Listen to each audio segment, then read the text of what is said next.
talk and no facts, all feelings wrestling podcast on the Social Suplex Network. I'm Allie. I'm Ann. And I'm Leah. Back at it again, girls. Girls, are we going for another 3 hours? I was thinking 4 or 5. I was thinking let's push it to the limits. If they haven't, imagine us stuck on the Zoom like post midnight, and we're just like, oh God, I want to go to bed. We would not make it. We would not make it. No. We would not be thriving. No. It would be the end of Revolution all over again, where I'm like, these two women are the obstacles to my happiness. In fact, sometimes that is your vibe at the end of the night. Anyway, when we go not that long at all, and Ann and I are just having some post-show chit-chat time, and Leah's vibe is just like, wrap it up, ladies. Okay. Mama's supposed to be in bed right now. And last week she said that to us explicitly. She was like, get off this Zoom. I will say, every once in a while, we'll finish the pod and get into like a little aftercare, and we're having a nice time. And then all of a sudden, the two of you will start describing the plots of SVU episodes you have seen. And I'm like, I have to be released from this. I'm going to die. Okay, well, I guess Ann and I just need to schedule some special Zooms just for us to talk about SVU. I guess special SVU or MASH Zooms. We can really get into last it. Week it was MASH that we were discussing, and we were well within our rights. We were well within our rights to be describing the plots of episodes of MASH. MASH is the only thing keeping me going right now. It's MASH March for me. Yeah. It's the only thing keeping me going right now. It's good stuff. It's a fun text. It's a good time. There's a lot in there. Can I tell you how much I got in trouble with Sarah the other day? Did I tell this story already? I don't think I did. I don't think you told the whole. Not on the air. You didn't tell all our friends here. Yeah. Oh yeah.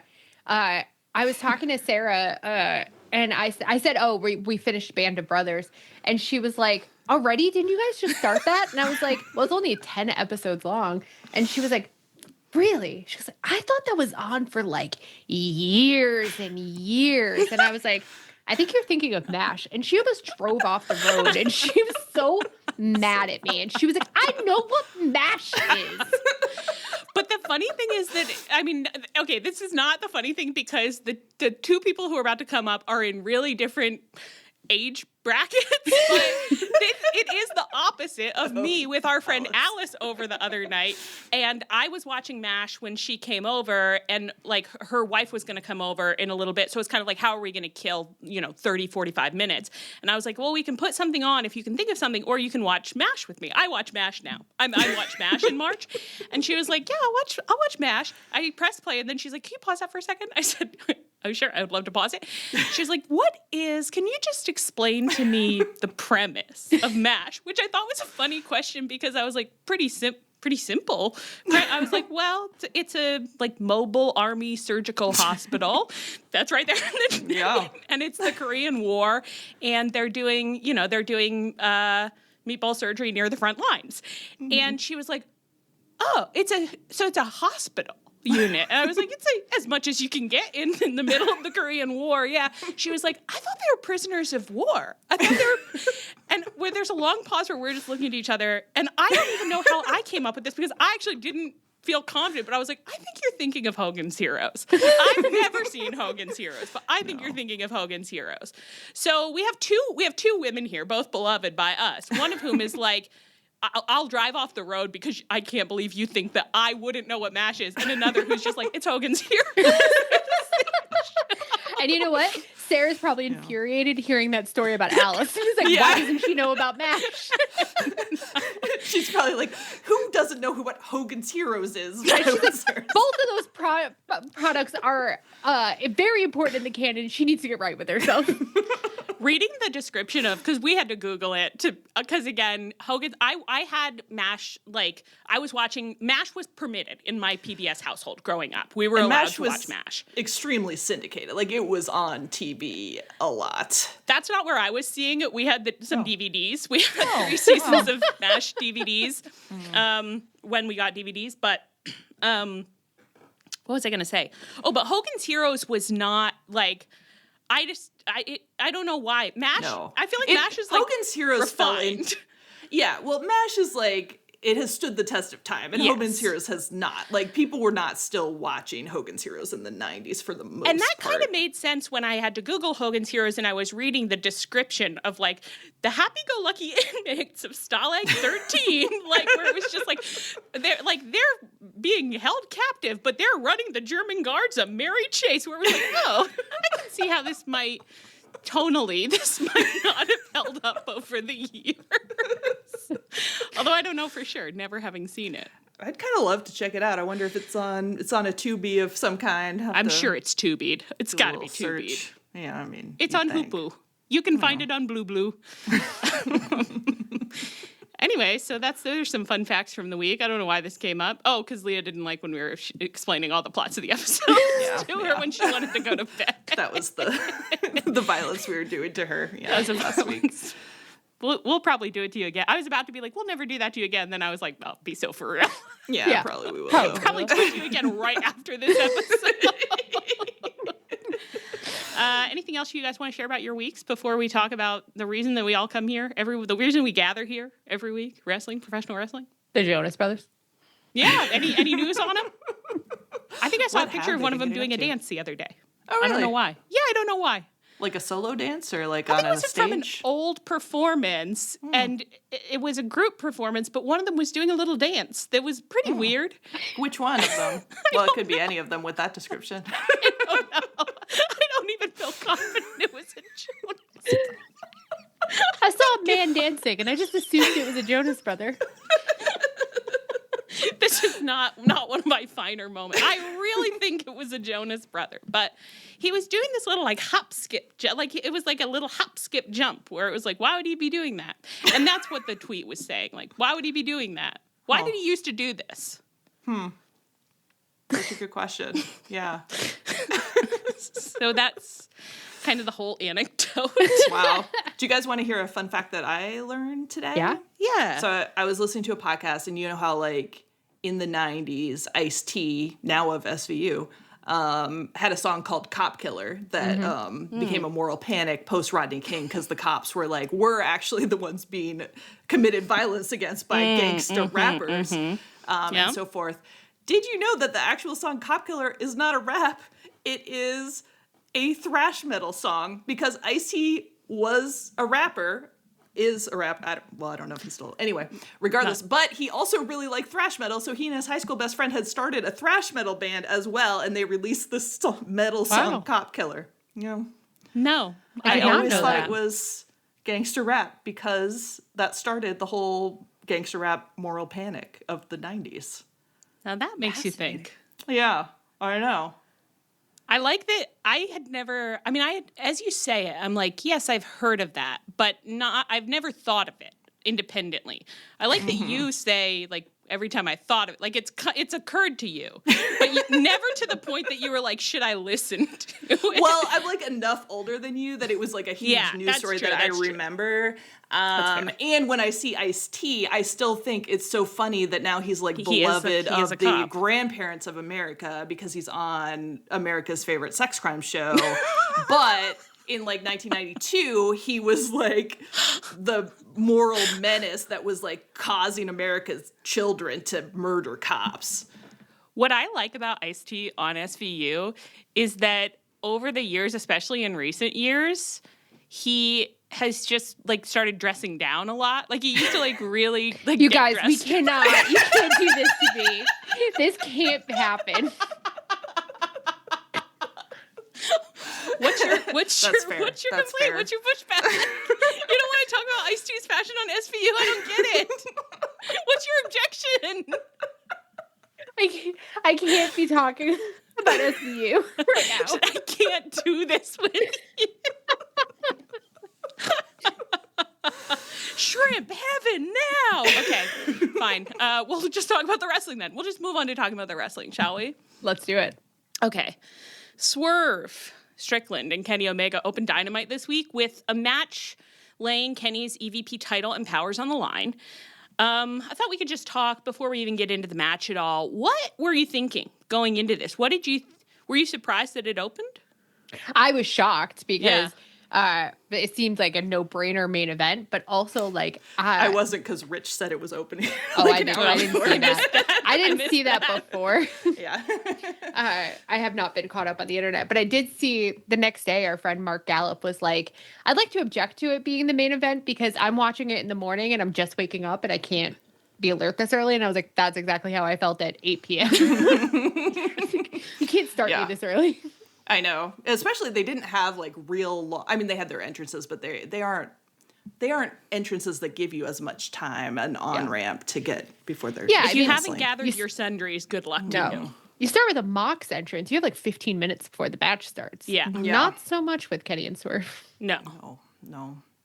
Yeah, and I also, like, before the match had seen someone speculating, they were like, oh, like, Will Ospreay probably doesn't want to fight MJF for the title because, and also, like, that's kind of a dud of a match. So they were like, so I hope Kenny wins so that he gets the title, basically. And I was like, oh, that does kind of make sense as, like, a direction things are going. So I was kind of like, I thought Kenny winning could be in the mix, but, yeah. You thought that. Leah, you didn't feel that way. Well, I didn't think it was illegal. I didn't think it was legal for a member of the elite to win. I didn't know that they could do that. These days, like, those old dogs. The men, they're on their backs. They are on their backs. They go in and out on their backs. Yeah. The men of the elite are just Kafka-esque bugs, just rolling around on their backs, just saying, "Put me down, put me down." Mm-hmm. I don't know where I had seen it, but I had seen someone, I think, lay out a similar argument to what you said, Anne, which for some reason, when I read it, my mind was in a malleable state, and I was just immediately on board at it. I was like, oh, of course, Kenny will win. Kenny will. I kind of had that too. I don't quite know why, because I also was just like, oh, yeah, sure. Okay, so Kenny's winning. Like, but why would I just take it on like that? I don't know. I don't know. For me, I think it's just, peaceable idiocy. So anyway. I mean, probably same, yeah. But it somehow really impacted my viewing of the match, because I just went in being like, Kenny will win, and we all know that. And then he did win. And Leo was like, wow, I can't believe Kenny won. And I was like, oh, yeah, I guess maybe I shouldn't have assumed that he would. Well, Kenny also both ways. He also gave an interview like this week or last week or something where he was just like, I've done everything I've ever wanted to do. I've finished my entire to-do list.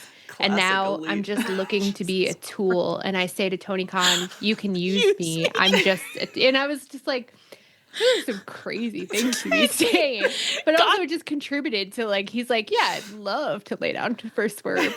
Tony, you need me to do that, sure. These men kill me. They're all just like, for me, I'm halfway down that rainbow road already. So the only thing that I worry about is when I'm gone, and I'll be gone very, very soon, I want people to say of me, he was helpful. Yeah. He was a helper. His vibe is like, if you come to visit him and you're like, oh, that's a nice like bowl. He's like, you should take it. I'm not going to remember to leave it to you in my will. So why don't you just take it now? You walk into Kenny's house. It's like that episode of Gilmore Girls. He hands you a sticky pad of Post-it notes. And he's like, put a Post-it note on anything you want and write your name on it. Put a Post-it on anything you want.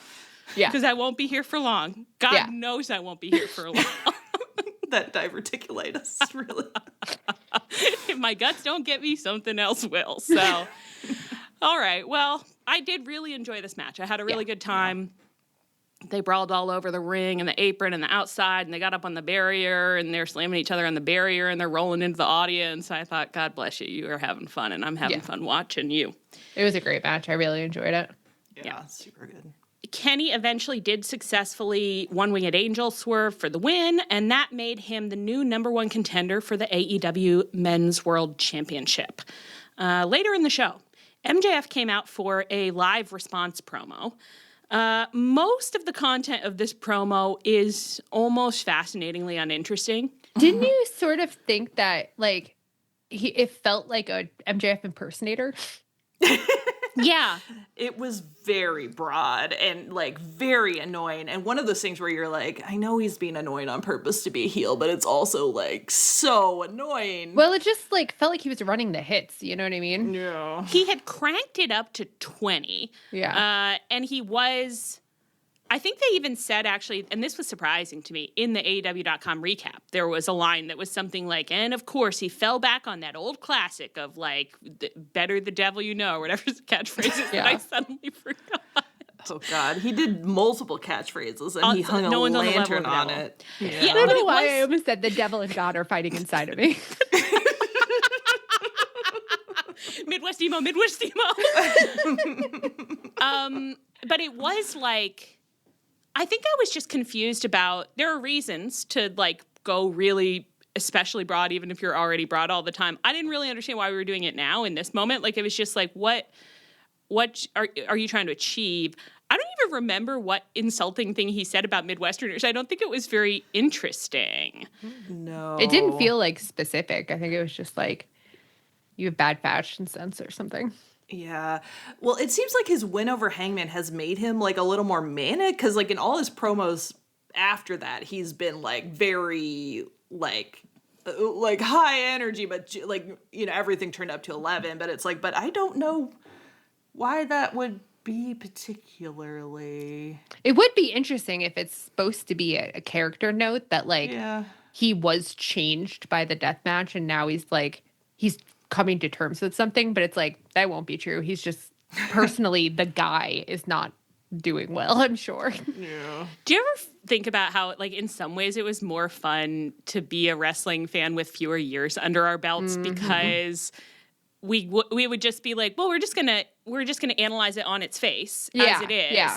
And I think we're still pretty good about it, all things considered, compared to many. But like, it is much harder. Like, we used to honestly say stuff about MJF's character that would convince. I'd be like, you know what? Actually, that is an interesting choice. I think there is something psychologically interesting going on. And now I do give him a lot less grace. And I'm just like, well, this it's not going anywhere, obviously. No, you're right. So You're right, though. It is. I feel like it makes for more interesting enjoyment if you continue to pretend that you have no idea who MJF the guy is, and you just continually take all his promo choices as something deliberate. Meaningful. So maybe I will just completely on board that I'm like, yeah, something happened to him in that ring. Yeah. For some reason, beating Hangman, even though it's what he wanted, has unhinged something in his brain. Now, why is that? Where's that discomfort coming from? It's a higher level of discomfort. And that's why he's having trouble doing his big hits, because that's not like he can already feel that it's a mask that he's wearing because it's uncomfortable. They've hung a mirror at Gorilla, and before he comes out, he looks in the mirror and he says, "You are Maxwell Jacob Friedman. You are Maxwell Jacob Friedman. You are Maxwell Jacob Friedman." And then that's the energy he brings out, but he's having to convince himself. And then as he walks away, they do a shot where you can see Tony in the background of the mirror, just watching him kind of nervous. Onboarded. Immediately onboarded. Great. Well, I don't know if we fixed it, but I think we made it interesting. We added a little something there. Well, he came out, he did this promo. He bragged about his win over Hangman. He said he can never, ever, ever, ever, ever, ever, ever, ever, ever, ever, ever, ever, ever, ever, ever, ever challenge for the AEW Men's World Championship. I don't think he said men's, but Men's World Championship again. I was trying to sew something, and he went on for so long that I really fucked it up, and I was so mad. I was so mad at him. I just kept fucking up my sewing things on backwards. I was just like, he has to stop talking. He's ruining my craft. It was like he walked out there and it was like, oh, we've been so spoiled not having these like long MJF talking in ring segments. And this wasn't even like a particularly long one for him in the past, but boy, I lost my tolerance. It was very concentrated. It was very concentrated. Yeah. It was like someone gave you a glass of juice and you drink it and you say, that's just concentrate. You didn't put any water in. You didn't put any water or seltzer in there at all. It's just cranberry concentrate. And they said, that's good if you have a UTI. I said, I don't have a UTI. I'm trying to do my sewing. Do you think MJF could clear up a little UTI? I think he's much more likely to give you a UTI than to clear one up. Like pretty much all men. So that's not about him. But that's all I'll say on that. Luckily, he was interrupted eventually by Kenny coming out again. And Kenny hopped in the ring and Kenny, I think, was kind of like, first and foremost, yes, I may be a stinky boy right now. I had a big match, and I bet I smell very stinky and odorous, and I don't look good. It's like, you've never looked good. So Yeah. Didn't it feel like, Kenny, stop listening to us talk about you needed to be Febrezed? Like, it doesn't need to go into the show. Not explicitly. That's a backstage conversation. It definitely doesn't have to go in a promo that you're very stinky and you're sure you smell bad.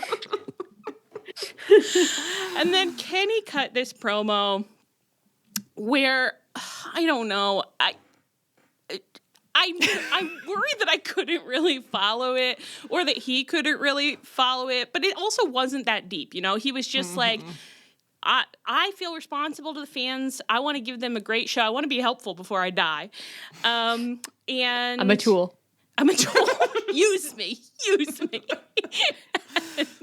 And we fought one time, and I was about to die of diverticulitis, so you won. But now I'm back. I'm very strong. I just won a match. I did a really good job.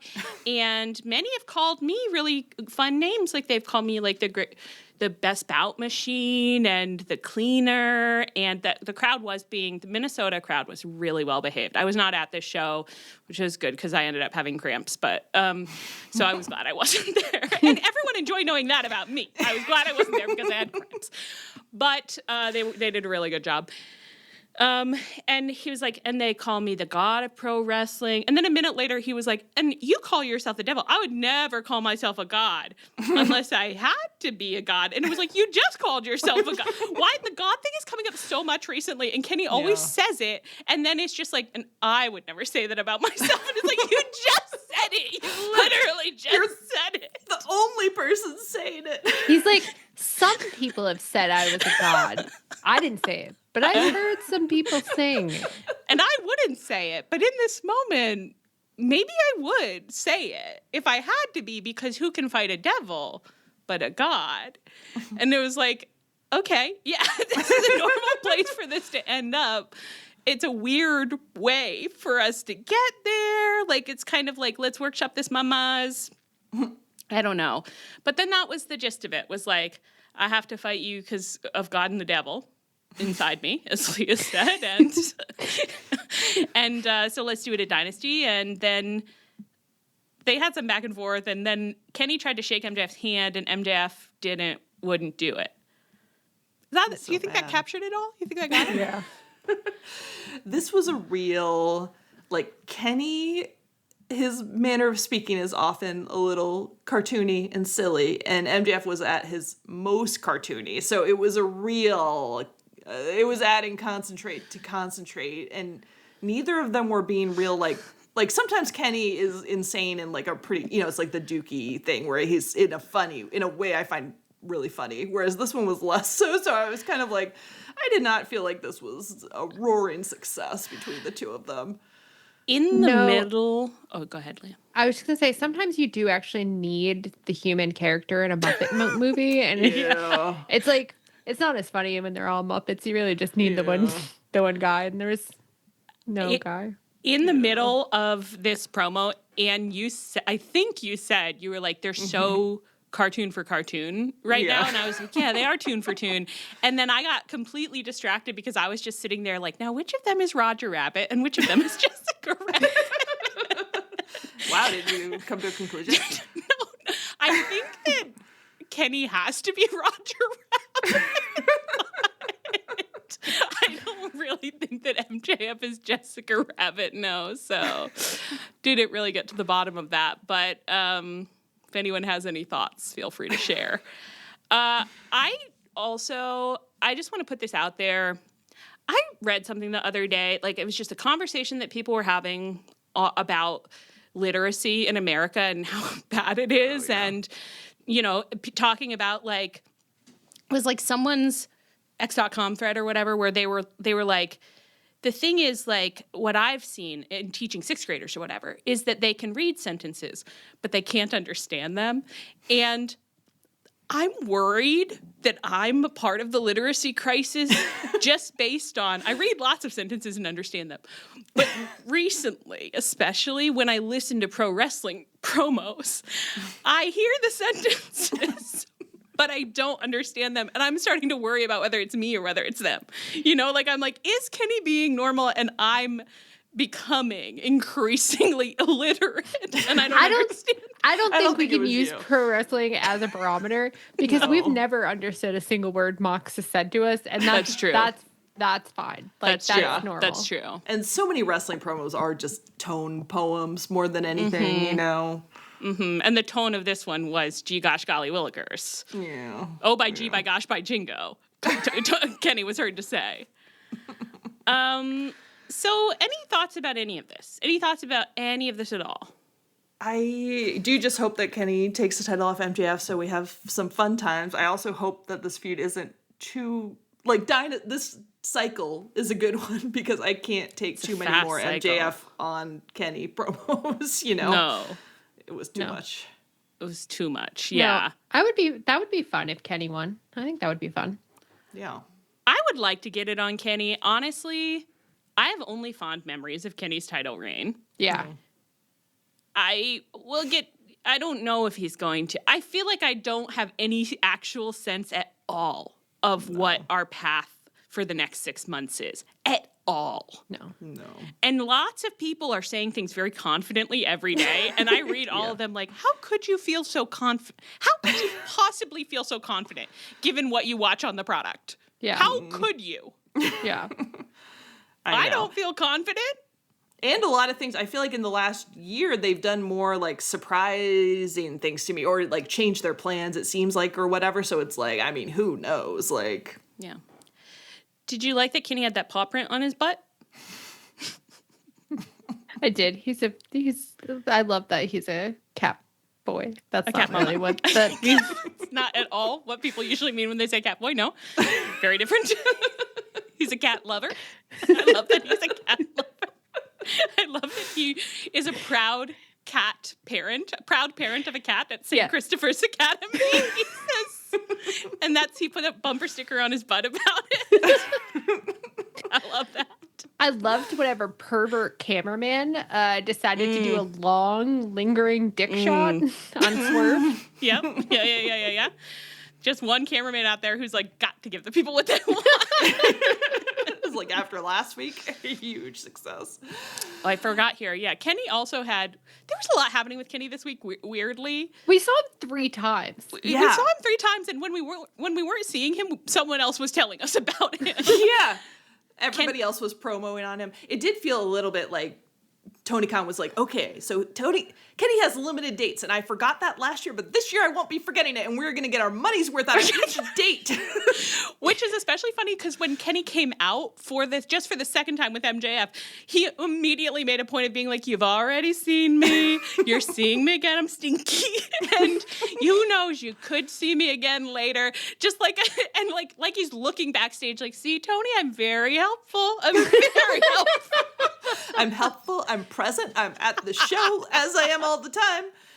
I'm ready to do a storyline. Present in body, present in mind. Were you going to say something, Leah? No. Okay. Also Taz is back. Taz is back. And it seemed like he and Tony Schiavone were working very hard to get along. You know what? Like making a real point of it, you know?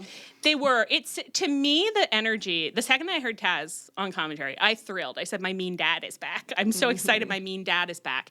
I thought that Taz and Tony's energy was like having some time apart from each other had reminded them that they love each other very much. And they were genuinely excited to be back on commentary. And then the second commentary started, they were like, right, that's why you drive me fucking crazy. That's why I want to murder you. I love you so much. Yeah. I've remembered that now. I won't forget that. But right, this is why I want to kill you. But they both had practiced in the absence. They were like, someone had sat them down, the AEW backstage therapist, presumably, and was like, how can we reframe when we have that thought of, I want to kill him? How can we reframe that and take control of the situation and engage more positively? And so they'd had to come up with a little motto that they were going to be like, and I want to empower Taz to do the best commentary he possibly can. So I have to say something empowering to him. And they were working on that. And honestly, I love to hear it. Yeah. It was like every time you have a negative thought, make sure you say something really affirming to the other person. And they did it. Said, I feel like I just want you to do the best commentary you can. Yay! Anyway, Kenny had this backstage promo with Renee where she was like, how are you feeling? And he was like, scrumdiddly, I'm just Renee. And she started it by saying something in his language of like, golly gee, Kenny, it's great to see you. Something like that. And I was like, Renee, like, don't encourage him. Kenny is so Clark Kent. He's so Clark Kent. Anyway, but then this promo got interrupted by Speedball showing up to be like, Kenny, I don't know if you remember, but one time I fought you and it was so special to me and you are so special to me. And I never want you to forget that you mean everything to me as a man and as a role model. And Kenny said, okay, thank you so much for that. And reached out to shake his hand. Kenny did not know his name. Kenny had never seen him before. All right. Speedball was like, we've met several times. And Kenny's like, I've never seen you before in my life. I've seen you before.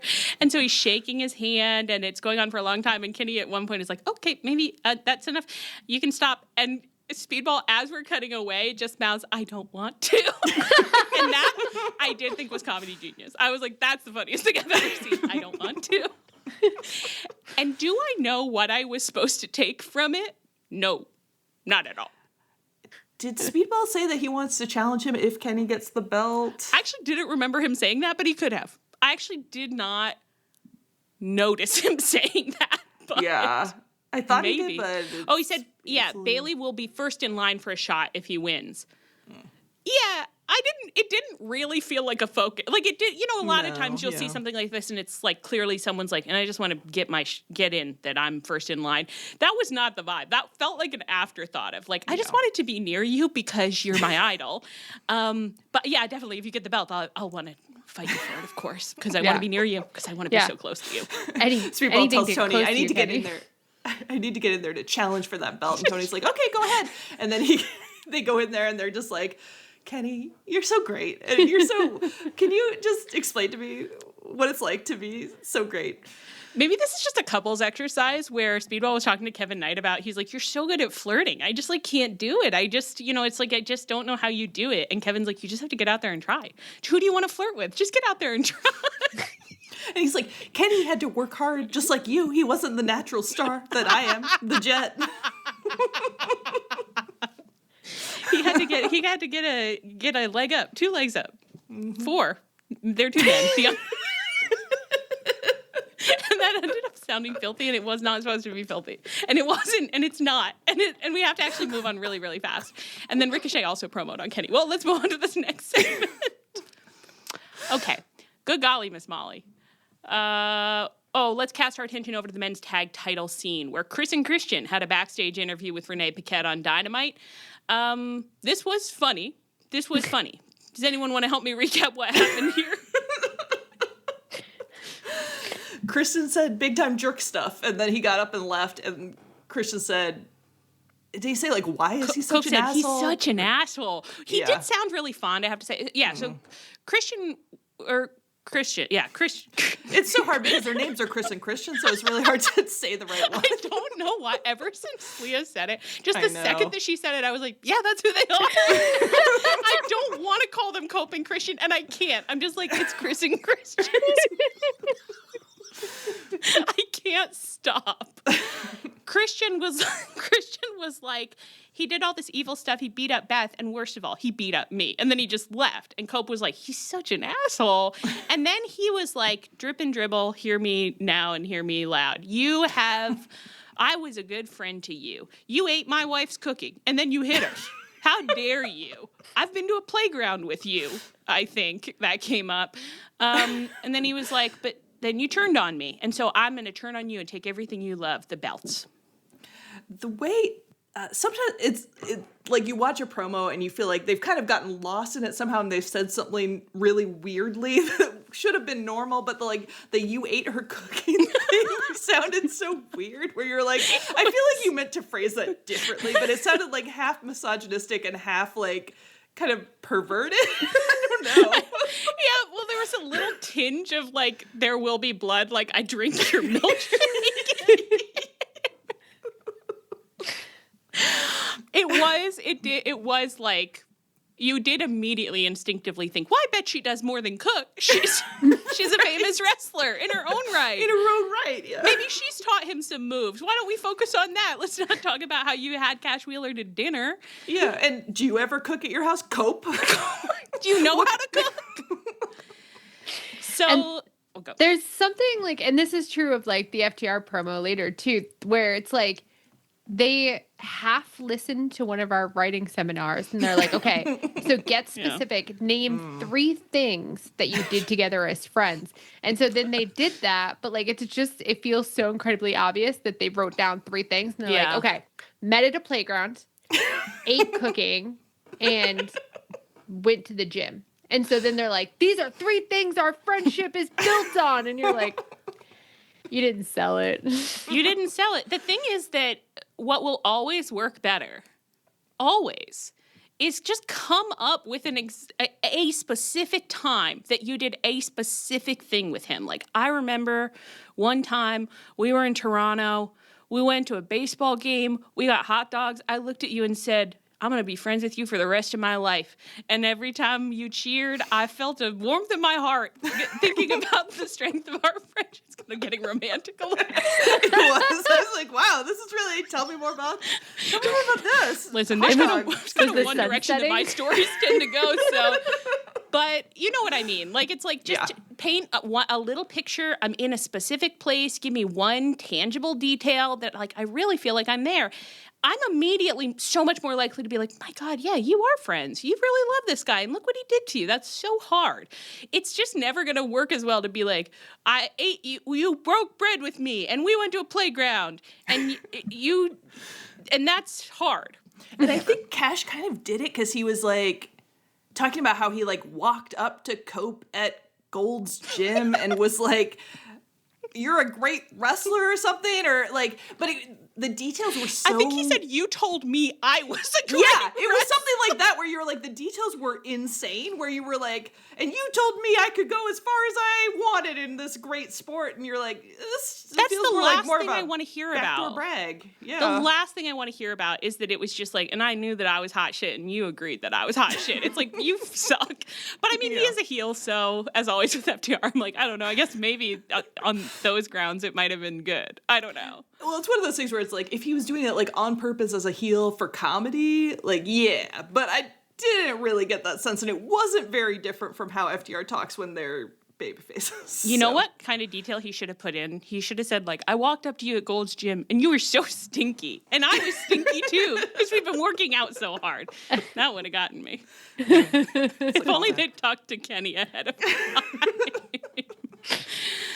Anyway, this was the follow-up promo from Drip and Dribble, and they basically were just like, you're a washed-up ugly old hag. You, maybe you used to be famous, not anymore. You're a stinky old man, and we're just going to kill you. And that's kind of the gist of it, I think, pretty much. Yeah. Pretty much. Said they were the greatest tag team of their generation, which is such a tired... Like, it's all they ever say, and it's, like, obviously not true. Like, the Young Bucks who founded this company are in this company. Who invented Kenny Omega? Yeah, the Young Bucks without whom you would be nothing. You breathe their rarefied air every day, and yet you feel that you need to comment on ChrisnChristian in this way. Yeah. So anyway, this is all pretty standard, but then we get a little... I guess it's not really a spanner in the works, but it's just like a confusing element because as Cash and Dax, the men, are standing there having delivered their scathing retort to ChrisnChristian, OC's music hits because he's supposed to be coming out to wrestle a match with Roddy versus the Dogs. Again, we'll get into that in a second. And as they're coming out, they like bump into Stokely and then FTR attack them. And so then FTR getting into it with OC and Roddy. Yeah. I really started spiraling at this because, like, if FTR starts feuding with Orange Cassidy after they spend all their time feuding with the Young Bucks, and now I'll have to watch them with Orange Cassidy, like, I'm going to strap myself to a rocket and fire myself into the moon. Like, we I'll be on that rocket. Hey, Ann, can you calibrate that rocket for 2? Because I'm going to be on that rocket with you. Just juice it up, slam right into the surface. On the other hand, it is so funny if the FTR and Cope and Christian are going to fight one time at Dynasty, and then FTR is immediately going to be shuffled off to another feud with unrelated people. It's like they waited all this time, and they don't give a single shit about this Chris and Christian feud. And then and they're shuffled off on OC, who is the utility player that lets Tony use him however he wants. He's just a tool for TK to use, As we'll get to in a moment. Pick me up and throw my body, Tony. Just pick me up and throw me. On to FTR, sure, no problem, boss. Anything that'll make your life easier. Slight problem. Stop. Excuse me. You actually didn't bring home a permission slip for that. Nope. Do not, Tony, do not pick him up and throw him at FTR. His parents did not agree to that. No. He has 3 mothers. They said no thank you. Absolutely not. Absolutely not. So anything else about any of that? I can't imagine that there is. Let's move on. All right. So we cut to... Did I put this in a weird spot? Yeah, I meant to put this somewhere totally different, but I didn't. And that is on me. And anyway, so there was a normal transition, but I put it in the wrong spot. In also kind of world title scene related news. Darby had a pre-tape on This is so funny. I did something so crazy. I split up the exact topics that were... Never mind. You know what? You can't always get it right. I'm going to leave this recording. I'm going to say fucked up another one, Allie. People come to Tuttle Talk for the transitions, Allie. Damn it. It's okay, Allie. You'll get him next time. Okay. Darby had a pre-tape on Dynamite about how he's a danger to himself. This was kind of greatest hits of all the times that Darby has attempted to die, both in front of our eyes on wrestling TV and by himself in his private life. It's kind of his number one hobby in his private life. Pretty much. He heard Kenny being like, you call yourself most dangerous, but are you a danger to yourself? And Darby's like, now he's talking. No, he's talking. He's talking my language. Can we put together a video package? Kenny, I'm actually a huge danger to myself. Please witness. In some ways, maybe he is. I think this is going to come up as a question in this segment, is just like, are Darby and Kenny going to intersect in this world title scene? Because Darby has been calling out MJF. Kenny's having this fight against, is Kenny going to win? Are Kenny and Darby going to get into it? Suddenly I'm thinking wow, the pieces actually are all coming together. That's why Kenny said the thing about being a danger to yourself, because he knew that he was going to intersect with Darby. And Darby said, I've got a perfect package for it that proves that I am the greatest danger to myself and therefore the most dangerous man at AEW. Everyone's been arguing about it. It's actually me. So we saw him jumping off of stuff, falling down stuff, tumbling over stuff. Cars, jumping things. Frankly shocked they didn't have footage of him getting knifed on a bus. Tony Khan's calling the Seattle bus company and hey, do you have your surveillance cameras from 10 to 15 years ago? Oh, please. And so then he and Rush main evented with a no count out match. I liked this match. Did everybody enjoy this match? Yeah. I like the way Rush wrestles. So the two of them, I thought, had good chemistry. It was really fun. I really liked it. I felt like we hadn't seen Rush in forever. Oh yeah, we had a jillion years. I think he recently returned and was on some collisions maybe, but he'd been out for a long time. I really liked this match. I did have the comedy experience of at various points in the match being this is actually a really tame one. And usually as commentary was being oh my God, we have never seen anything like that before. And I was just this is really actually pretty tame. This is G-rated basically. Yeah. I can't believe that they even shot this in the Kink.com castle, given what I'm seeing. No. And so that made me think about, you can really become a nerd to anything. Darby really does train you to be if he's not actively dying, basically, you're this is just some light entertainment. Yeah.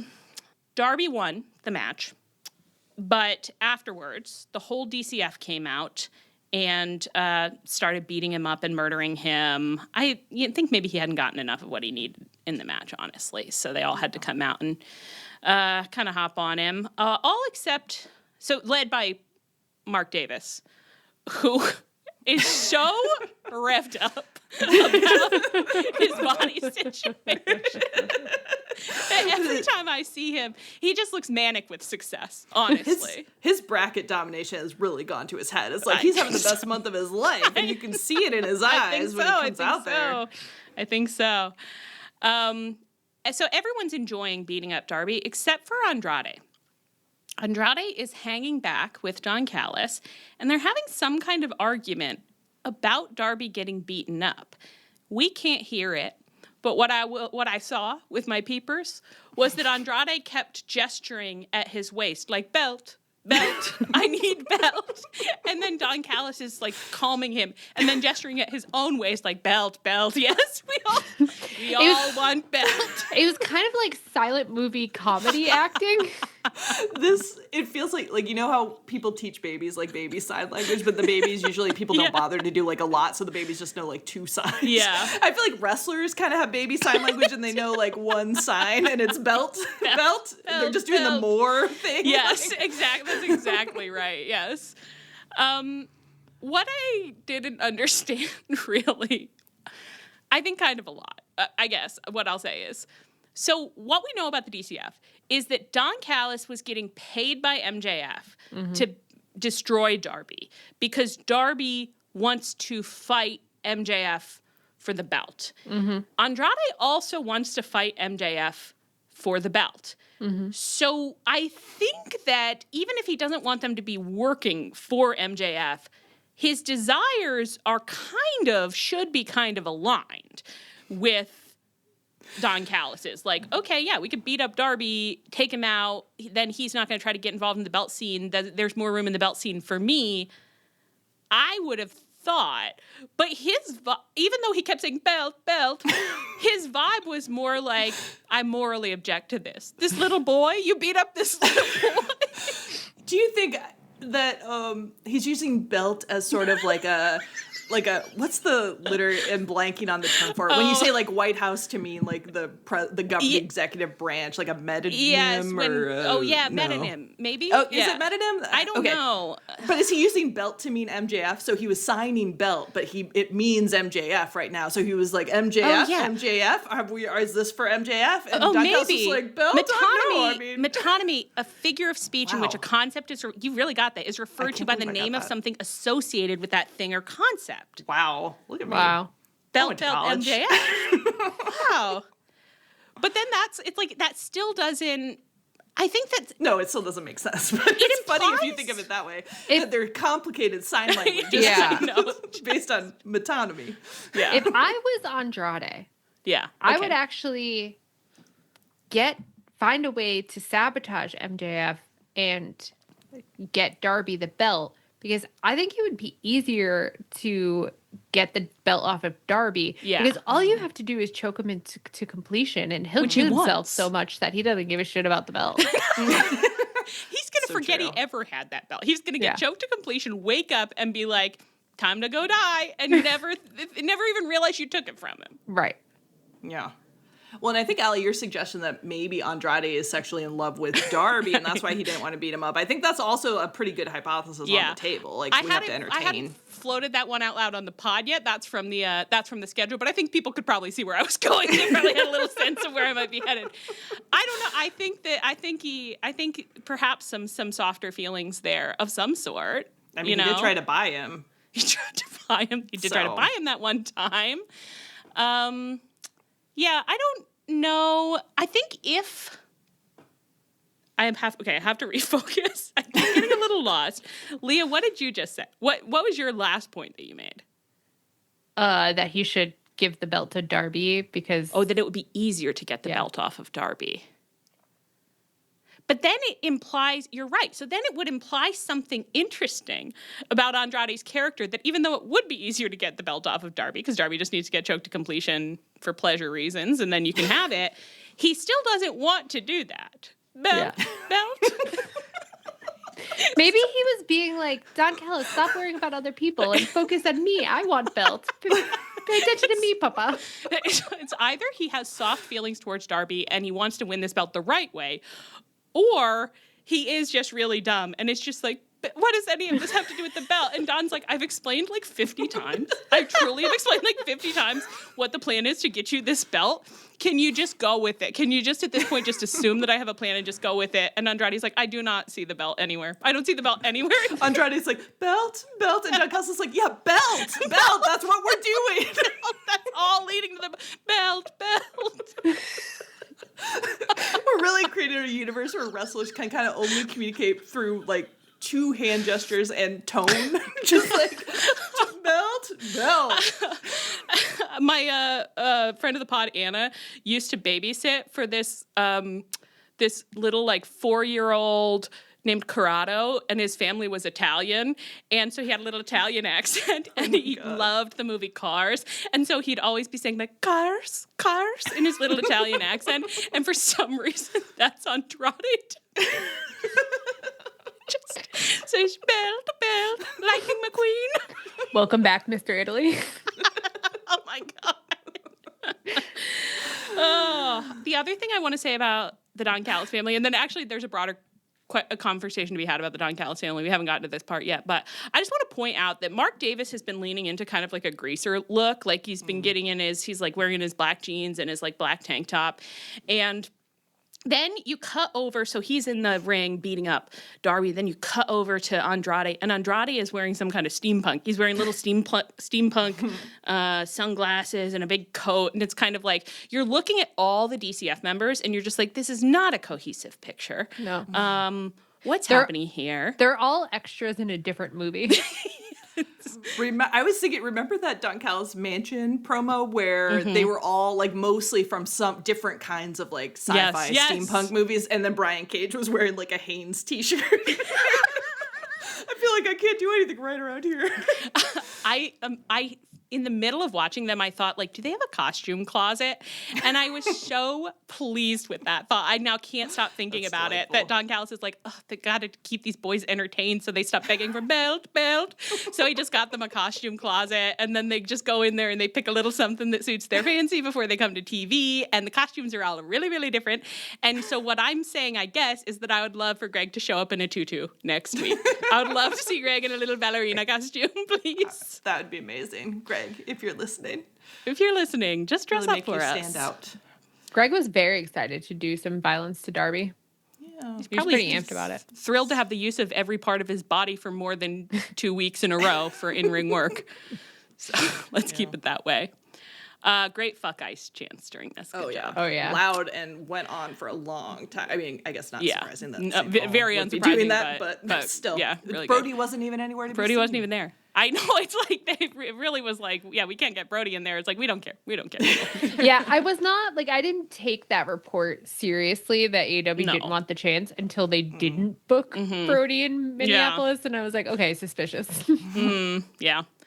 Also in DCF news, Kyle Fletcher had a backstage segment where he met up with Takeshita, and they had a little bit of a back and forth about Kyle's relationship with Okada. And he was basically like, I know maybe you don't like Proto-Okada because we're Proto-Shida. And Takeshita was like, yeah, we'll always be Proto-Shida. That's better than Proto-Okada. I think we can both agree. And they kind of seem to agree that they love, nothing will ever come between Proto-Shida. Everything is fine on Team Taz. And this is part of the broader conversation about the DCF, which is there are various fissures right now. There are various places where things could be cracking up. Does anyone have any thoughts about which of those they see playing out, when they see those playing out? I understand in some ways why they're going so slow on this, because the DCF is so useful that, like, I feel like, I mean, the second Takeshita breaks off from them, like, it is, like, I think Takeshita's going to have to fight Okada and win, I think, likely. And so then, like, I don't know. I just feel like Tony's like, oh, but they've solved so many of my problems. We'll just do that next week. Only he's been doing that for a while.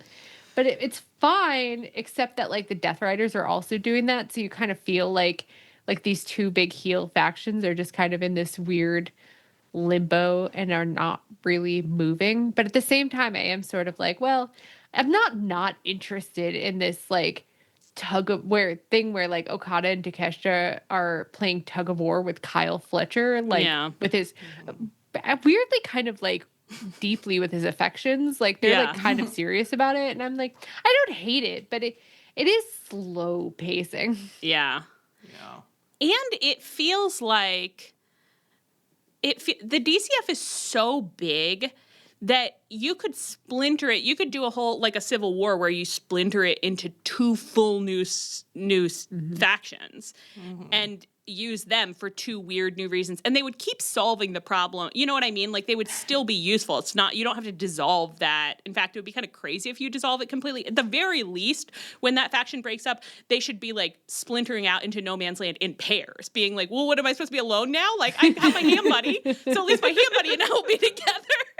They split into ham buddy pairs. It's the only way they know how to eat anymore. The only way they know how to eat anymore, but it's like they're just standing near various staircases at the venues being like, surely someone will throw a ham down. They go to catering and it's all non-ham food and they're like, what am I supposed to do with this? What is this for? Yeah, I don't know. It has been happening for a long time. It feels like we might need a little progress on it. But Kyle is like kind of unhappy with Don Callis a little bit because he's clocked the MJF stuff. Andrade, for whatever reason, is unhappy with Don Callis. Belt. The belt. So yeah, I don't really know. But Leah, you did suggest that you said here, it does seem to be heading towards a custody of Kyle Fletcher match. And it's been a long time since we talked about the idea of a match where a man is sitting up on a swing above the ring, being like, come get me, boys. And I'd like to see it. I know. Like just hanging like out and they have to climb a ladder to get to him. I just want that. And Kyle Fletcher would hate it too, because I feel like the whole match would just be him on the verge of being like, I'll just dive down there. I just get in on the action. I can just dive down there and get in. They'd have to have a guard up there with him being like, sir, sit back down. Sit back He's down. in a shirt cage and that lock will not come open. Okay, so now we get to the section that actually was supposed to go before this, which is about how FTR attacked OC and Roddy as they came out match. And I had no objection to this match, okay? I thought it was a fun match. I like watching the dogs do their thing. I like watching OC and Roddy do their thing. Leah, you raised the question, why is it happening? I just, like, the pay-per-view match was the big match. Like, that was, it had everybody in it. It was, like, the big decisive match. Mm-hmm. Why did they rematch it? And on Collision, when they were setting up this match, Clark Connors kind of tried to explain it, but in like, no, it was David Finlay, in like the funniest possible way, where he was like, you think just because you pinned me for 3 seconds that means you won? Yeah. Yeah, that's kind of the rules. They also said in that promo, I think Clark Connors jumped in and he was like, yeah, maybe 3 seconds is all the ladies need from you, but we need more, which was very like, okay. I want you to give it to me long. So you want more sexual satisfaction from them than they give to the ladies. That also seems, is that really what he said? Like, is all they need from you? Surely he meant like, is all they get from you? Like, that's you probably don't what he have said. I don't remember the exact I don't know, they could have said phrasing, anything. but They could have said anything. Yeah, it was basically like you have sex for a real short time, but we need more than that. Right. He said, you're a 3-pump chump, but we want you to go hard all night long. Yeah. Because we're men. Yeah. Like, it was like, when they shut off the camera, Clark Connors, did you think, no, what did they say? I hope he walked away and he was like, you'll get him next time, Clark. Oh, Clark, I feel you, buddy. I feel you, buddy. I'm always leaving this podcast thinking, now, did I imply that? And you know what? I won't even finish that sentence. So, but yeah, so they basically just redid the big pay-per-view match with less people and then like flip-flopped the results. So this time, like OC and Roddy loss. There was no special stip or anything. Like, I just kept the whole time. I was like, I'm not mad. Because honestly, I'm not sure who else you would be feuding with. But why is it happening? Did they do this after the last pay-per-view too? I feel like the Death Riders maybe also like re-fought someone they'd fought at the pay-per-view. And they just did this with the women's tag teams. They just that too. Yeah. This episode felt very like Tony has run out of matches and he had to panic and throw some stuff together because like Speedball and Rocky had a singles match. I was like, this doesn't seem like it should be on Dynamite, to be honest with you. There were very good matches on the card, and there also were matches that you were like, it's really strange that this is here, especially given, Tony, that I know just how many wrestlers you employ. It's so many. Like, it is sometimes, we've said it many times, it's like sometimes you are like, Tony, do you have object permanence issues? Can we just like, we'll all go up with you to your bedroom and let's all look under your bed and see if we have some bins of toys you forgot about. And it's like, yes, 7. And every one you bring out, Tony's like, oh my God, I do own those. Wouldn't it be so fun to play with those? He forgot about them. I will say that sometimes feuds do just keep going for no reason. Yeah. In this case, I do keep being like, Roddy, are you playing a long game? And are you going to do a heel turn on OC? And are you going to dog out? Because they did have a match on Collision versus Jay Lethal and Lee Johnson that OC and Roddy won. And afterwards, Roddy did get on the mic to be like, I just want to explain that, it's like when I was on the Conglomeration, it was just because, I just wanted to be near the love of my life. Kyle O'Reilly, I miss you for everybody. Didn't it sound like he had gone on a full indie movie? He was kind of like, and I really did some thinking. Yeah, I just had to get in touch with old Roddy, with the guy in here. And yeah, I said a change was needed, but it needed to happen with him. And so he said, I'm officially a member of the Conglomeration. I don't trust him. No. I don't trust Roddy. And Roddy's and this is like kind of complimentary. Like when Roddy is like really cooking, he's such a snotty little piece of shit sometimes. Like sometimes you're just like, he's got a bad attitude and he wants everyone to know about it. So I'm kind of like, if they are keeping the dogs thing going because he is going to suddenly be like, actually, I just want this to hurt really, really bad, OC, when you find out that you actually do have no friends and I hate you. For once, I would buy the theatricality. I'd be like, yeah, that's absolutely how Roddy would do that. That'd be so brutal, too, because OC's really, really wanted him to. I know. And they've got their whole thing they do now where Roddy pulls him up and he, like, Tiggers up and then they high five. Yeah, but it would be so easy to do that move and then in the middle just punch him. Yeah. It would be really easy to get him that way. Yeah. So I'm interested in that idea, personally. Personally. Anything else about any of this? I did enjoy Roddy throwing OC bodily at people as a weapon. That was fun. That's OC's favorite. And I love that commentary called it out as well. Yeah. And Anne, I think you transcribed some Taz and Tony Schiavone action in here. Did Taz? Somebody said Taz had no friends, and then Schiavone said, "Oh, you've got friends. You've got 2 of them right here." And he'd had the negative thought of, because of your attitude, and then he thought, no, let's not do that. Let's not go down that road. We can choose a good response or a bad response. I choose the good response. You do have friends. I love you, Taz. Taz said, I'm uncomfortable. I was really happy he was back. This is kind of related to the dog stuff.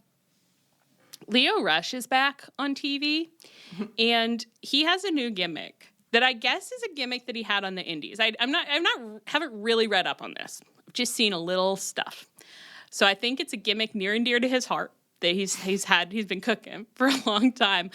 I have to assume that he saw Gabe Kidd coming out, running around like a dog in the ring, and was like, what the fuck? I could actually do that? And hauled ass to Tony's office and was like, put me in, coach. I've been dying to do my dog gimmick for you. And it's not a dog, exactly. He's like a haunted golem. Commentary had clearly been coached. Yeah, Nigel said it's inspired by Gollum from Lord of the Rings. I was like, well, you shouldn't say that flat out. It's like if OC came out and you were like, it's a gimmick that's inspired by Wet Hot American Summer, Paul Rudd's character. I think keep it to yourself, buddy. I think it would have been much better not to say that for sure. It had a little bit of the tone of like, we heard quite a bit about what has inspired this gimmick.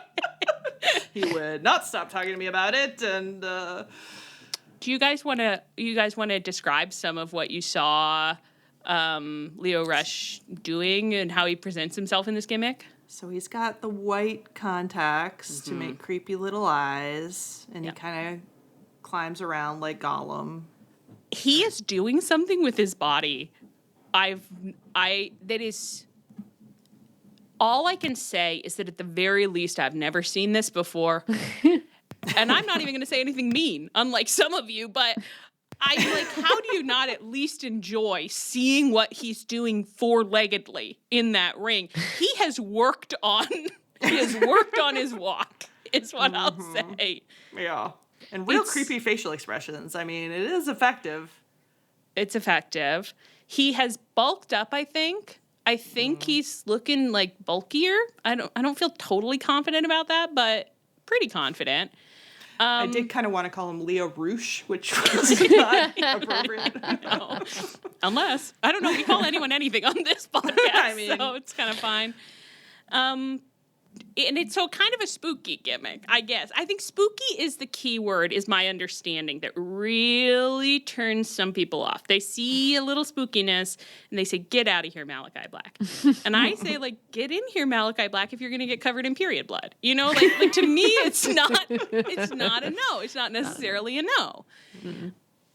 I think there's a fear of lore. I think there's a fear of deep lore, spooky lore. Which is legitimate to some degree, you know. It's legitimate to some degree. What I will say is that I actually really like the uncanny, unheimlich experience of watching Lio Rush with those contacts in, looking truly the most engaged I've ever seen him. Like, he looks that like... is true, yeah. He looks like, this is my life's work. All I have dreamed of my whole life is to be in this ring, basically, like, clicking in an alien Gollum tongue at the camera, walking around like a dog. While Troll King Tommaso Ciampa looks at him like, this is crazy. It's like, okay, Tommaso, let's talk about your look for a second. I know. Tommaso's like, I know that we said that we were getting dressed up for our D&D sessions. I didn't think that dressed up. And it's like, well, you got pretty dressed up, honestly. I can't believe people are mad at this Lio Rush thing, because I actually did not mean to do that, but Lio Rush is better than his crypto gimmick, whatever he was doing years ago. Yeah. Mm-hmm. He's never had a gimmick that I've really understood ever. I don't think, except when we created a cloud storyline for him where we thought that he was trafficking Dante Martin, and that was a really fun one. But I've never understood any of his gimmicks. I like this, honestly. I'm happy. Yeah. I'm happy to watch this play out. I don't want any lore really at all. No. In fact, like, the less he explains about what he's up to, the better. Yeah. Nigel, stop saying Gollum. Don't tell anyone. Mm-mm. Just say, like, we don't get it. What's going on with this guy? We don't get it. Saying inspired by is like just being like, you're killing the business, Nigel. Like, Nigel. Don't act like it's a gimmick he made up after he watched the Fellowship of the Ring on, cable this weekend. It is very funny to imagine that Lio Rush saw Fellowship of the Ring in 2026 and was like, I think these people are on to something. That should have been me. I should have been Andy Serkis. I think it would be more effective to just say, like, I think he went through something this year. Yeah. Yeah, exactly. I think he went through something. Like, my God, what's been going on in ROH? Because none of us know. That's right. None of us know. Well, we'll see how that plays out. I just had the thought that this is how Hangman should come back from his loss. I'm interested in that. I'll tell you. I would be interested in that. Oh, my God. That'd be quite a left turn. That'd be a surprise. He just slithers in on all fours. Wearing insane colored contacts and doing little creepy moves. Well, commentary says he went through something. I unfortunately just imagine, I was like, Hangman really commits to characters. Like, what if he, like, if it was really inspired by Gollum, so he shaved all his hair off, he shaved his head bald, he just had a few little strands of greasy hair there, maybe, and maybe he lost a lot of bulk. So he's just getting really skinny, really pale. So we've got skinny, bald, crawling Hangman.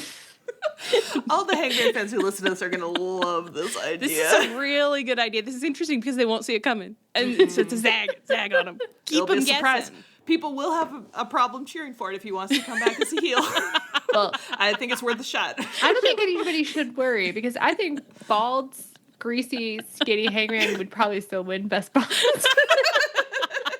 I mean, like, how heroin chic could he even get, you know? I don't know. At the very least, you're going to get a lot of confused pauses from the audience. Moments where they're not sure what to do.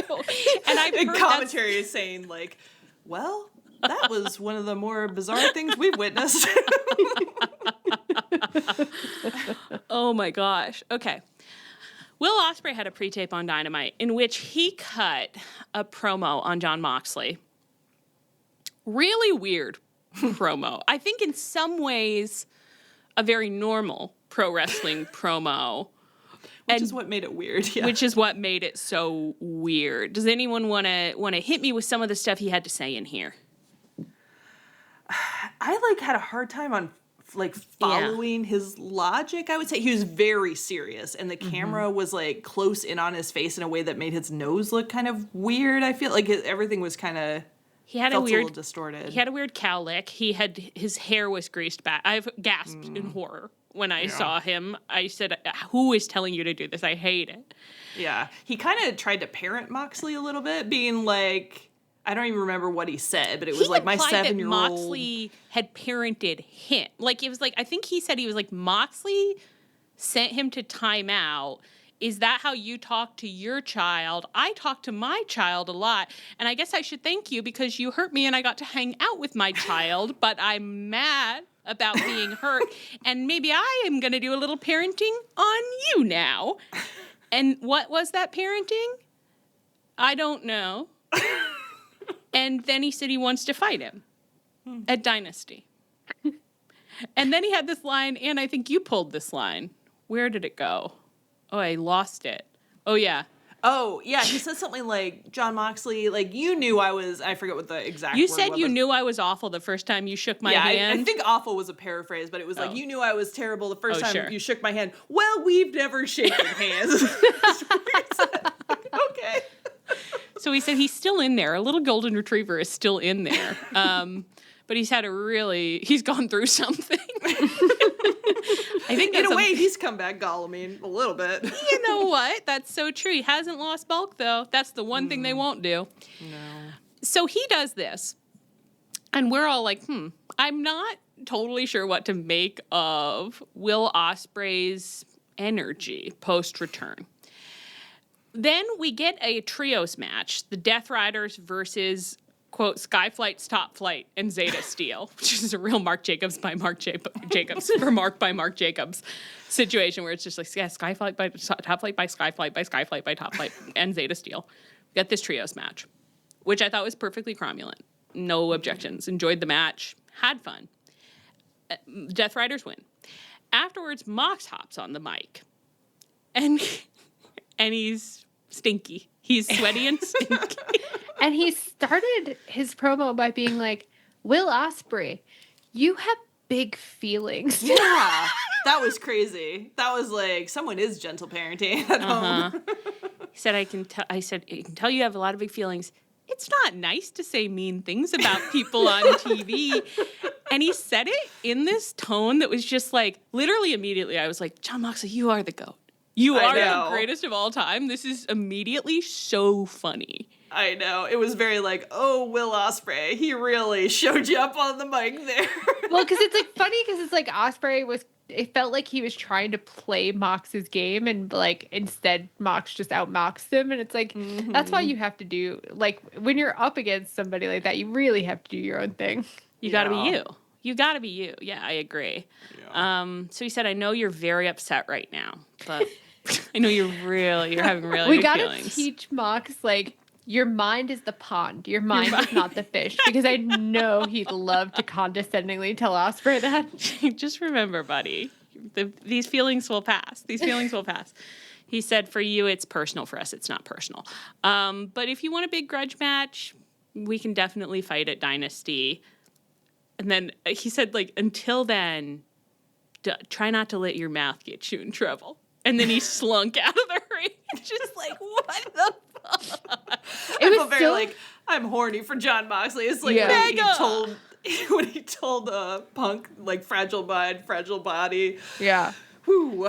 It was so, like, condescending, but also, like, kind of delighted about it, where he was like, oh, that was such a good try. I'm so happy you tried. It was good interesting showing. To see someone do condescending in a way that was so, like, didn't make me dislike Mox, like, made me feel like, ooh, you got him, you know? And it didn't make me dislike Ospreay either. Like, it was really successful in that it was just, I don't know. It was like, ooh, good burn, Mox. Like, yeah. Big really feelings enjoyable. Is the funniest thing you can say to someone who tried to give a classic wrestling promo. Yeah.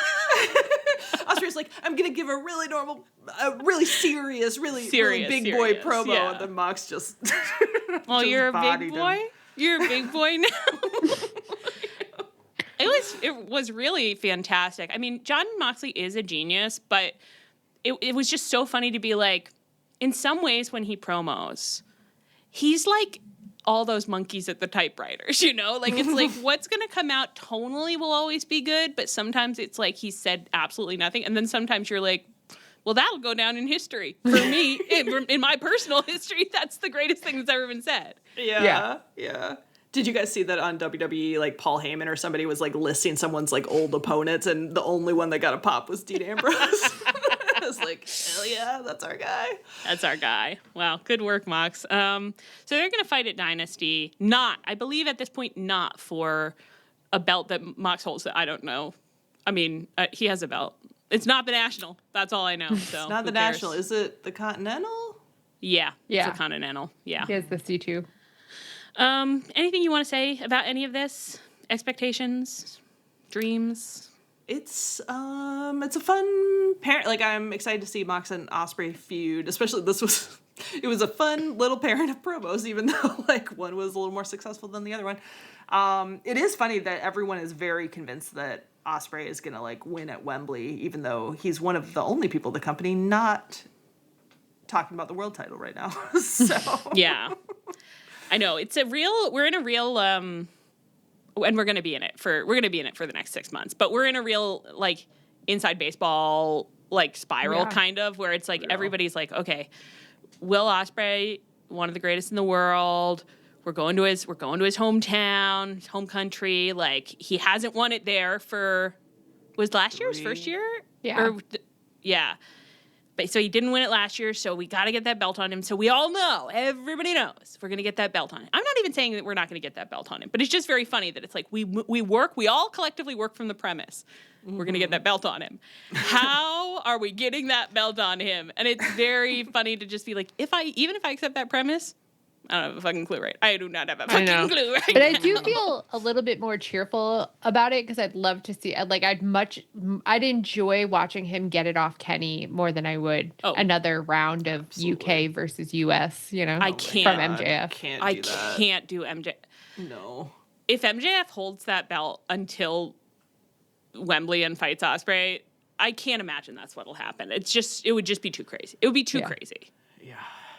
We can't do that.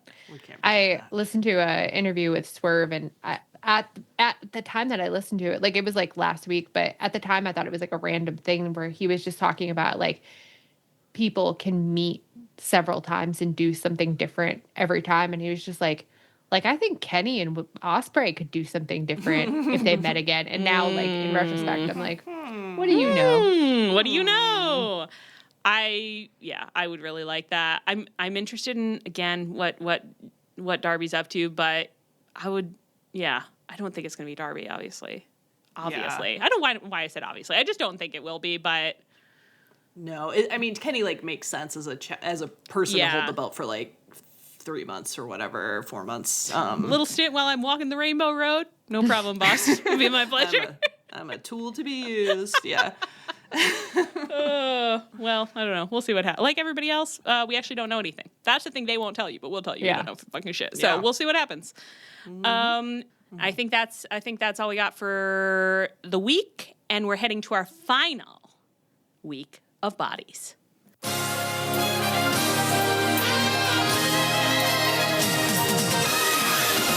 Hey, now that's a boy that I could get into. Oh, God, this is such a good wrestle boy. Perfect boy. Glide, you beautiful boy. Glide, you beautiful boy. Best spots in AEW tournament. All right, girls, it is our last week of March. Oh, my God. Final week of Best Spots. So we're down to our semifinals, and we're going to do the finals tonight after the semifinals. So it's an exciting week. I've prepped multiple slides depending on the outcome of the semifinals. So give her a round of applause, everyone. She's the MVP. Thank you so much. So we've had an exciting 4 weeks so far. So here are our final scores after the round robin tournament for the Blue League. We had a wide spread here. So we had Mark Davis, our winner, with 15 points, no losses, all wins. Hangman with 12 points. He only lost to Mark Davis. Matt Jackson with 9 points. Bandito with 6 points. Moxley with 3. And Beast Mortos with 0. Wow. I'm honestly actually surprised about Mox, but I think I know. Yeah. I felt like he won more, but... Yeah. I guess he didn't. I guess he did. He had a bad month, kind of. Yeah, it's, different matches. It's crazy that Bandito beat Mox. Beat Mox. And yet, it's okay. And yet it's okay. Everything that's happened here is okay because it's all just the match on the night, baby. Yeah. And we are experiencing March Madness. We are. And then the Gold League had a little more of a complicated scenario for me. Because we did have a clear winner. So Swerve got 12 points. Not as generational a run as our friend Mark Davis did, but still clear. Then we had a 3-way tie for second place they all had 9 points, Takeshita, Brody King, and Eddie Kingston. I think they'll have to kiss it out. Ooh la la. Yeah, then we had Jack Perry with 6 and Andrade, who will never win, with 0. So the way the tournament works is the runner-up of one league fights the winner of the other league and vice versa. So the Gold League, because we have this 3-way tie for runner-up, so we've got a winner, Mark Davis, in the Blue League, and runner-up, Hangman. And then the Gold League, we've got a winner, Swerve Strickland, and then their 3-way tie. I genuinely had not considered this possibility. So I had not thought ahead of time of what a tiebreak should be, but I thought the fairest way to do it was to go back and see how many votes everybody had gotten in all of their matches, which meant I had to re-listen to all of our discussions. But luckily, it did clarify things. So here are the votes in each of their matchups. So we had Brody come out ahead with 10 points. Closely followed by Eddie with 9 votes and Takeshita with 8 votes. Nice. So Brody got at least 1 vote in every single one of his matchups. So thanks to Leah. And I regret nothing because that is my preference. That is her preference. That is her personal preference. So beautiful. All right, so we'll get into our semifinals, which are the winner of the Blue League versus the runner-up of the Gold League. So that's Mark Davis versus Brody King. And then we have the winner of the Gold League versus the runner-up of the Blue League, and that's Swerve versus Hangman. Incredible.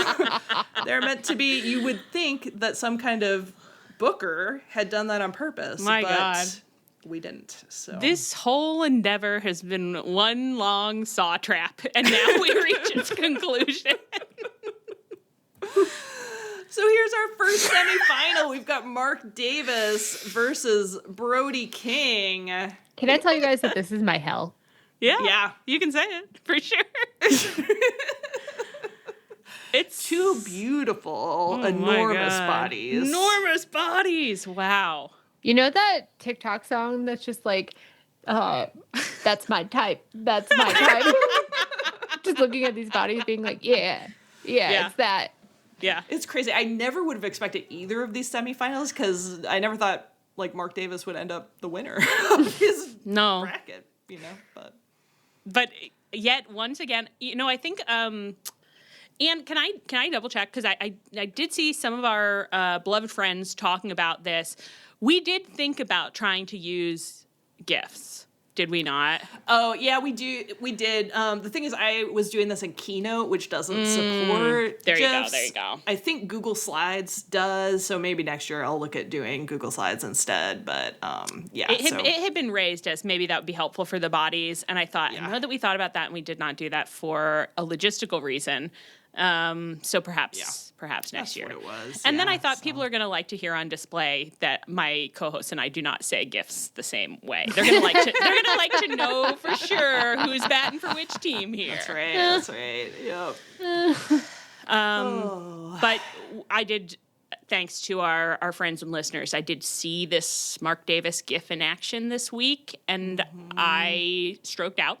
And I was passed out on the floor of my apartment and just barely managed to revive myself. So that's in my mind as we look at these bodies. Yeah. I showed these pictures, especially the thigh pictures, to two of my friends who listen to the pod but aren't into wrestling. And my friend Marie straight up was like panting like a dog. I think they thought that it was going to be like wrestling hot, like when I'm like, oh yeah, it's very good looking, and then it's like a feral monster. But they were genuinely like, I was not expecting that. Yeah.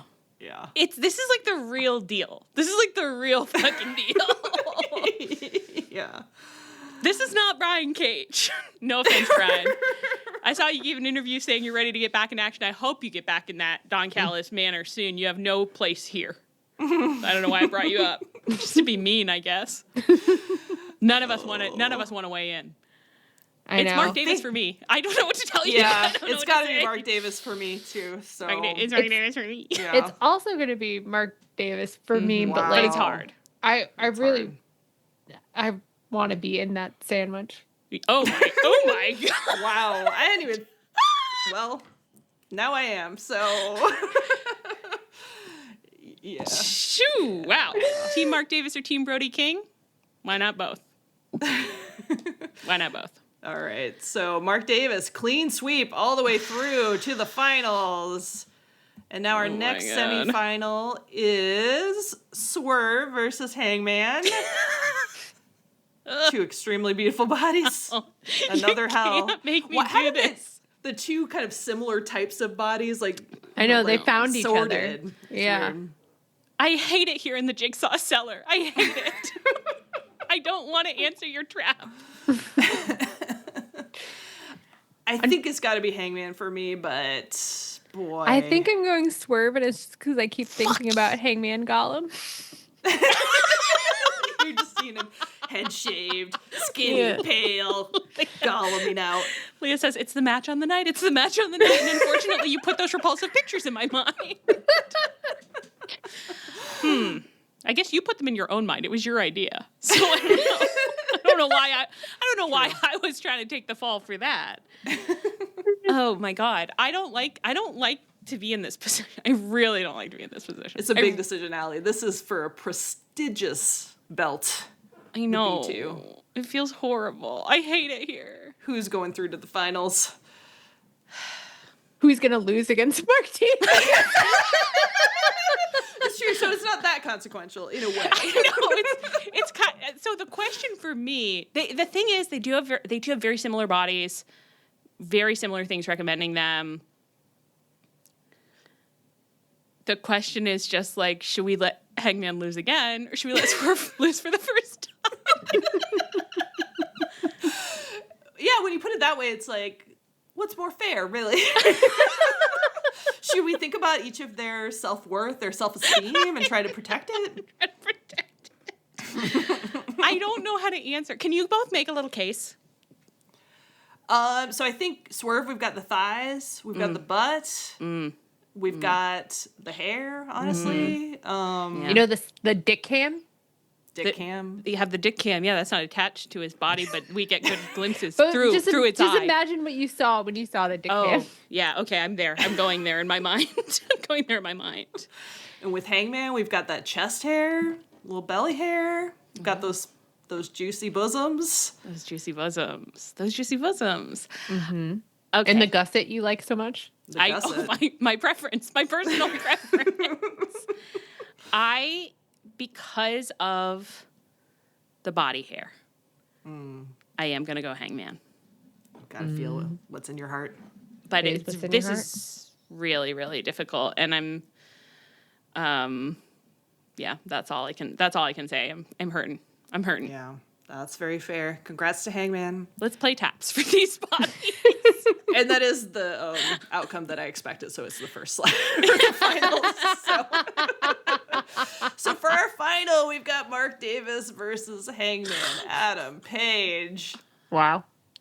Listen. These are two good competitors. These are extremely good competitors. Some great bodies. And honestly, like, when we started this, I was like, in ring, Mark Davis isn't really doing it for me. But now he is, especially with his newfound Best Buds energy. Yeah, lately. his lust for he life. was looking cute this week. So head up. His hair. Honestly, I do like this length of beard, the thigh pick length.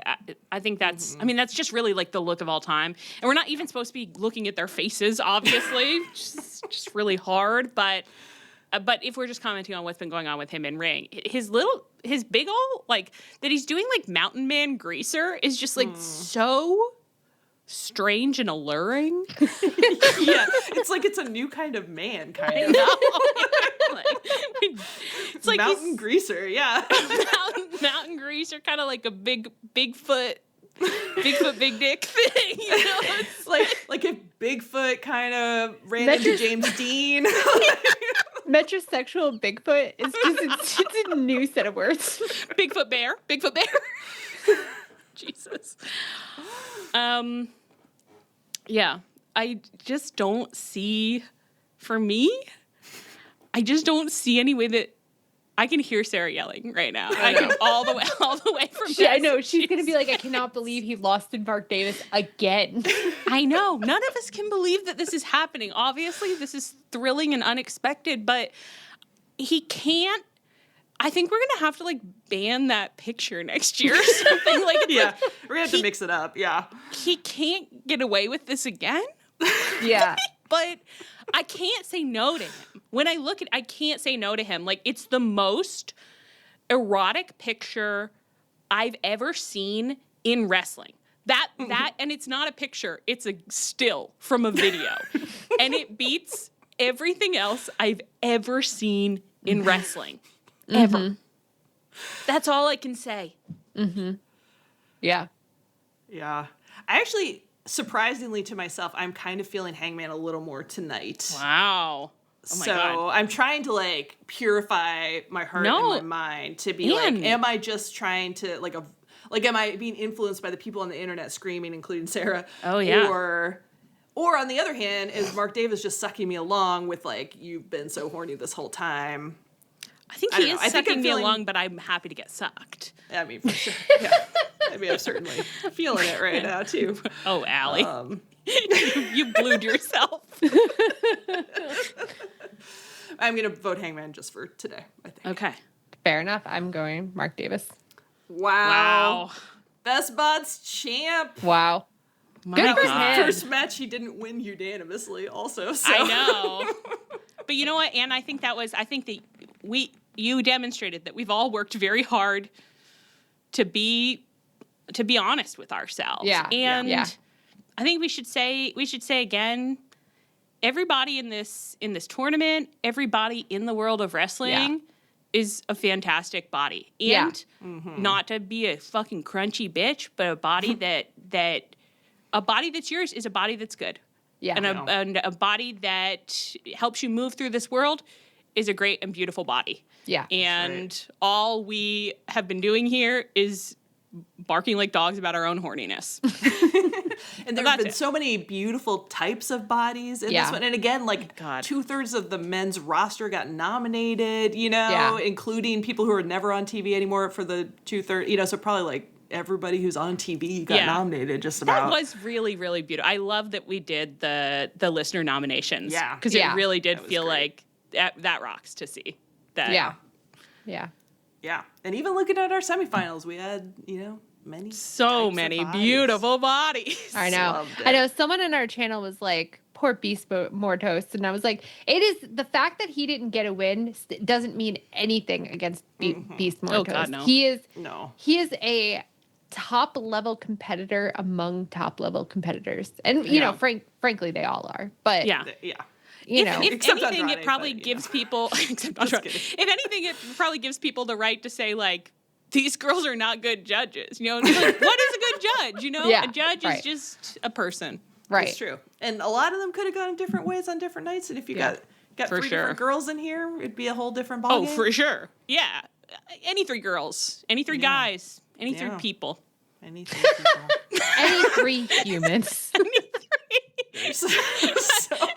a woman. Losing it. Oh, wow.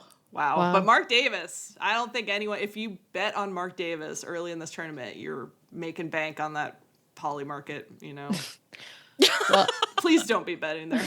Please don't bet on poly market, please. Mark Davis, I hope that you enjoy your headless statue of Nike that is in the mail. Oh my God. Yes. One of our classic prizes. I'm like, I make a little graphic for him. I just thought, I'm like, I am supposed to send our beloved friend Nicole the dimensions of our brass pig so that she can knit a little garment for him. Oh, yay. I have to remember to do that. I just remembered because I suddenly thought, we have a little statue that we got recently. Do you have anything kind of sexy and slutty I can put him in for a celebration? And not off the top of my head, but we'll see if I cook anything up in the next couple of days. I mean, I feel like if you find like just a little lace ribbon or something, you could probably do it suggestively over his bod. Yeah. Maybe I can make him a little sash. Okay, we'll see. We'll see what I can do. Yeah. Well, great bodies tournament this year, guys. Yeah, really had a blast. It made March worth it. Yes, absolutely. That plus MASH, but the bodies primarily, of course, but MASH mostly, really, but the bodies as well. All right, we're done. Oh, we're done, right? And so I do my thing where I say, "Is there anything that you really wanted to talk about that you did not get a chance to talk about?" Leah, last week you had a lot to say about this. You got something cooked up for me? You got something a little special for me? I can't even think of a topic that I could bring up as a joke because I feel like not that much happens. What you love to talk about. Like, do you guys have a favorite episode of SVU you want to describe? He's like, I'd love to sit silently for 45 minutes while you guys unendingly talk about it. Yeah, sorry. You guys just at some points they're just like, and then I watched an episode where this happened. Yeah, I watched an episode where it's not even like ranking them or anything, just like no, it's called sharing experiences. Would you be happier if we were ranking episodes of SVU like some kind of wrestling fan? It would be like a targeted conversation. What do you mean? An episode I saw one time. I love that it's like because you don't want to talk about SVU, you've just forgotten what a conversation is. It's like that's what all conversations are. It's just like, that was an interesting episode. You know what? That reminds me of this other episode. It's very normal. It's actually really normal. The only issue is that you don't watch SVU, so you don't want to hear about it. If we were doing it about revenge or the one of the doctor show, The Resident, then you'd like it. Yeah, would you like to describe an episode of The Resident for I us? have to say this about me. I think I would also try to get off this Zoom if you were just listing episodes of The Resident that you've seen. Wow. But we talk about the things that happen in that. Leah's like, I can watch TV on my own. I don't need to hear your version of what TV is. I actually watch it with my eyes, not to brag. All right. On that contentious note, I've been Allie. I've been Ann. And I've been Leah. This is Tunnel Talk. Our theme is by Chris Corkin. You can find us on Twitter, Tumblr, Twitch, and Blue Sky at Tunnel Talk Pod, via email at tunneltalkpod@gmail.com. You can find us on our feed, on the Social Suplex Network feed, where you can check out all the other great podcasts on the network. And you can find us on the Social Suplex Network Discord, where you can weigh in about the results of this Best Bodies tournament. Please rate, review, and subscribe to us wherever you get your podcasts. Stay frosty, my God, please. And come back.